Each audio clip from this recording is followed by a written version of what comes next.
ამიტომ თუ ფინანსური ორგანიზაციიდან აღებული კრედიტის გამო ფინანსური ორგანიზაცია თქვენ წინააღმდეგ დავას დაიწყებს, მაგრამ თქვენ მიერ აღებული კრედიტი არ იყო უზრუნველყოფილი, ეს ჯერ კიდევ არ ნიშნავს იმას, რომ ვერაფერს წაგართ. სასამართლო გადაწყვეტილების მიღების შემდეგ, მიუხედავად იმისა, რომ დინა არ ჰქონდათ იპოთეკით დატვირთული, სასამართლო სცემს საახსრულებო ფუძველს, რომელიც გადაეცემა აღმასრულებელს, აღმასრულებელი მიმართ საჯარო რეესტრს, მათ შორის მიმართ ბანკებს, რაც მოიძიოს ჯერ მოიძიებს უძრავ ქონებას, შემდეგ მოიძიებს შეიძლება პარალელურად მოიძიებს თქვენ სახელზე არსებულ ანგარიშებს და ამის შემდეგ უკვე დისკრეციის ფარგლებში თავად გადაწყვეტს საით მიმართოს აღსრულება, მიუხედავად იმისა, რომ თქვენ მიერ აღებული სესხის უზრუნველსაყოფად არ იყო იპოთეკით დატვირთული უძრავ ქონება, გადაწყვეტილება მაინც აღსრულდება და მაინც წაგერთება დინა იქნება, ერთზოსახლი იქნება, ანგარიშებზე განთავსებული თანხები იქნება, ნებისმიერი ავტომობილი მათ შორის, ნებისმიერი თქვენ სახელზე არსებული სამართლებრივი სიკეთე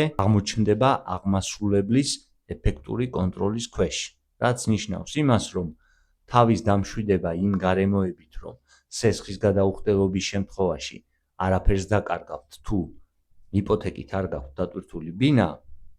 ფუჭია.